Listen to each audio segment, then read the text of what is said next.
What's up guys, Ben here and welcome to Motivation to Invest. Cathie Wood is the CEO and Chief Investment Officer of Ark Invest, a company which specializes in innovative and disruptive technology, from 3D printing to genomics and even autonomous vehicles. She looks for companies which are set to disrupt an entire industry, and she's widely known as the biggest Tesla bull, predicting a $15,000 price target. So Tim had earlier mentioned this idea of actively managed ETFs, the ones that don't necessarily track just the S&P or some broader index. Is it fair to characterize Ark Invest as one of those actively managed types ETFs? Yes. We trade practically every day, so we're very active. So what does that mean when you trade every day? Because there's this idea that passivity or index tracking is what ETFs are all about. They become synonymous, but that's not necessarily the case. Right. In 2013, I thought the same. I didn't think ETFs had anything to do with what I do. And we started looking into the wrapper and found there was no reason, as long as we were willing to disclose our holdings at the end of every day, there's no reason we couldn't do an active ETF. So the 5 innovation platforms are DNA sequencing, that's foundational to find those mutations. Energy storage, so the shift from the internal combustion engine to electric vehicles. Robotics, especially with collaborative robots, which will be covered in sensors and able to work alongside human beings, increasing the productivity of human beings. Artificial intelligence, which is going to change the line item of, every line item of the income statement. So every company, every industry, every sector is going to be transformed. In fact, a good proof of concept there is Salesforce.com. About 2 years ago released Einstein, which is artificial intelligence as a service. Einstein, from 0 2 years ago, maybe 2.5, is now making 8.6 billion predictions per day for companies. It's phenomenal. And then blockchain technology is the fifth platform that we think is going to be quite disruptive. So they're going to transform every company and every industry. Here you can see the 5 innovation platforms are the biggest bubbles on this chart. But there are other technologies. Each of the 5 is going to be multiple $trillion of market cap, we believe, in the financial markets during the next 5 to 10 years. You can see other technologies evolving with them. Innovation platforms. What do we consider an innovation platform? We center our research on something called Wrights Law. Wrights Law is, and you'll get this sense of exponential growth here, Wrights Law says that for every cumulative doubling in units produced, costs decline at a consistent rate. Mr. Wright derived this formula during the early days of airplane manufacturing. And he noticed for every cumulative doubling in the number of airplanes produced, costs declined at a consistent rate. When costs decline at a consistent rate, they tend to, prices come down and unleash waves of demand. That's what we're talking about when we talk about exponential growth. You can see in the middle panel here, that's electricity, the start of electricity, and you can see how quickly it spread throughout the manufacturing sector in the United States. The reason is technology is seeping into every sector, so it's blurring the lines between and among sectors. And the 5 innovation platforms that we're focused on, they're converging. So we need analysts very comfortable with technology, even in the healthcare field and the industrial field. And we need their responsibilities to be broken out by innovation platforms that cut across economic sectors. So a stock like Tesla, now being analyzed in the traditional world by auto analysts, which are analysts focusing on a very mature industry. They're value analysts, right? So price to book, dividend yield, all of those metrics are important to them. are going to find it difficult to analyze a company that is not just an auto manufacturer, but also an artificial intelligence chip designer and an autonomous taxi platform provider, which is a transportation as a service. So we've got 3 analysts focused and collaborating on understanding how Tesla is going to evolve during the next few years. Sam Corris, who does our robotics work, autonomous vehicles are going to be robots. He also does our energy storage work. So he's very comfortable with battery technology. Probably, I would say he's the financial industry's expert on battery technology. We have James Wang, who's focused on artificial intelligence. He came out of NVIDIA, which is the artificial intelligence chip company. So he spent 9 years there, so great expertise, and understands how significant Tesla's latest chip design, artificial intelligence chip design is, pushing it 4 years ahead of anything that NVIDIA is doing right now. And then we have Tasha Keeney, who is using their inputs and pulling together our autonomous taxi network model. And the autonomous taxi network model is a very profitable model. The gross margins there are in the 80% range. The gross margins for auto manufacturers are in the 20 to 30% range, night and day. So you need a completely different kind of analyst and a different way of thinking about the world. No longer sectors, but platforms. Yes, thinks Tesla has room to run. In fact, she thinks Tesla could hit $15,000 a share within the next 4 years. Let's bring in Ark Invest CEO and founder Cathie Wood. Cathie, welcome. I know $15,000 a share is not your base case. No. It's your reach case. What is your base case of where this $700 stock is in 4 years? Yes, the base case, it's a 5-year target, so the end of 24, it's $7,000. And we've arrived at that price by weighting the probabilities of 10 different scenarios, including bankruptcy, to be honest. So we've tried to be as fair and balanced as we possibly could be. But our confidence level that this stock is heading for $7,000 over the next 5 years is very high. So you take out your lowest probability scenarios, you take out the ones that you think just aren't going to work, or the highly outlandish ones where everything has to click exactly right. On what bricks is this $7,000 foundation founded? Is it improving margins? Is it lowering the cost of production of the vehicles as they get up to scale, or what? Yes, there are 3 sources for the increase in our estimate, our estimated price target. One is, as Tesla killers entered the market last year, we expected Tesla's market share to go down from 17% globally, that includes China, to something lower. Instead, it went up to 18%. And the reason it 17% in electric vehicles or in all vehicles? No, electric vehicles. Electric vehicles. This is global. There are many electric vehicle manufacturers in China. Very low quality, but very. So what we're learning is Tesla is just so far ahead of the pack. And I'm talking about the BMWs, the Mercedes, as far as range and other important metrics when it comes to electric vehicles. Their battery cost is 3 years ahead, 3 to 4 years ahead of any other auto manufacturer in terms of the cost declines.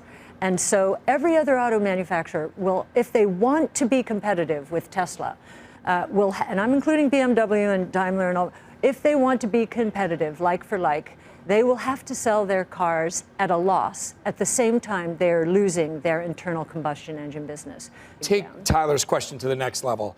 Yes. Do you dig in and get granular on the opportunities when you look at the sum of the parts? Is it going to be panels, autonomous drive, or batteries that are the new breakout? Because when we look to Tyler's point, when we look at the cars in production, everyone thinks they're an expert on what they can and can't do with Tesla. But is there going to be shockers going forward where there's going to be a breakout valuation on batteries because their technology is so far advanced? Yeah, I think they acquired a company called Maxwell Technologies, and they've been very secretive about what that is going to do for their battery technology. So what I just said to you does not even incorporate Maxwell.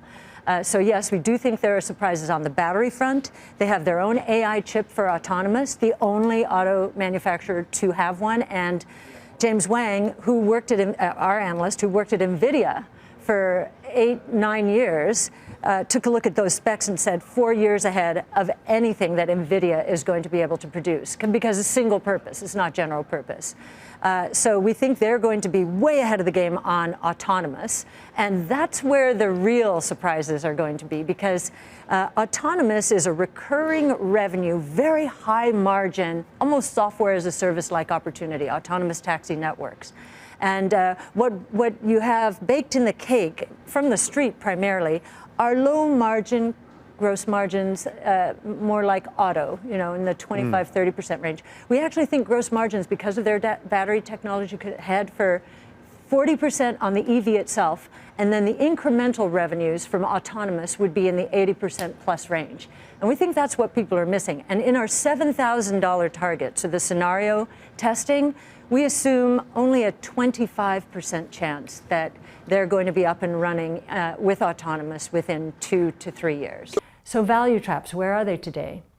Banks, they're value stocks. But we think they're going to be disrupted in many ways. Inverted yield curves, we think, are not just a passing phenomenon.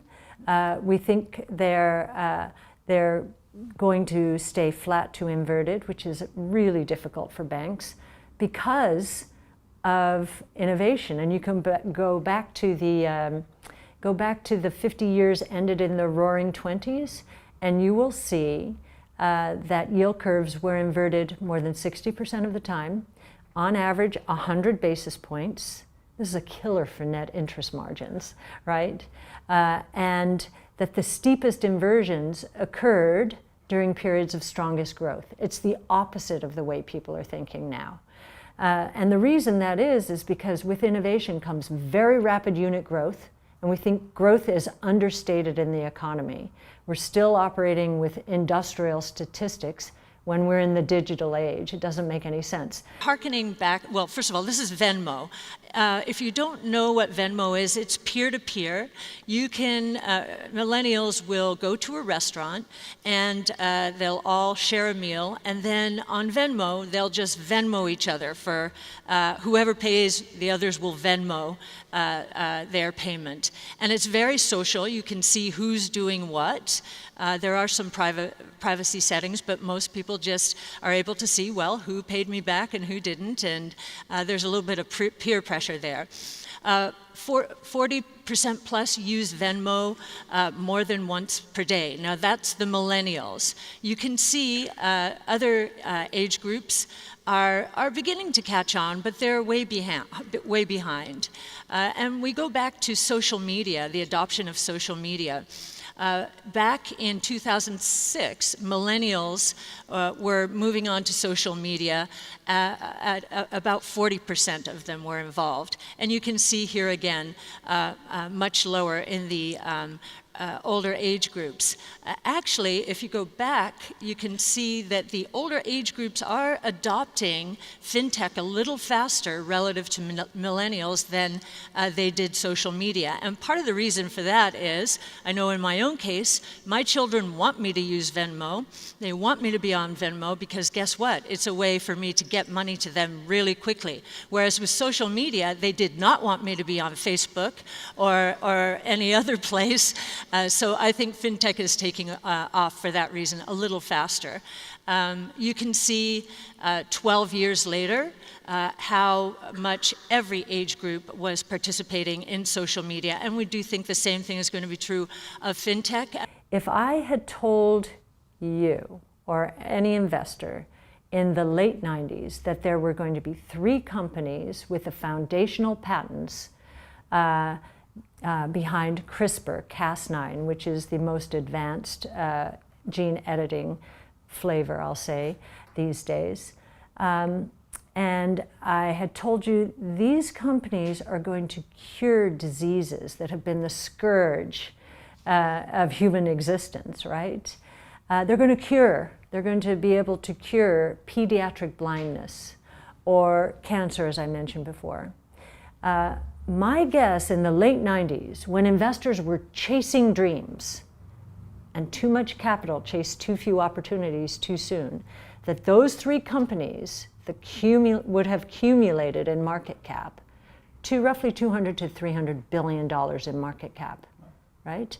They would have, because they'd get a royalty on every therapeutic that was going to be developed. And today we think the recurring revenue base in terms of the therapies just for single gene caused diseases, we think that's a recurring revenue base of 75 billion. They'd get 10% of that.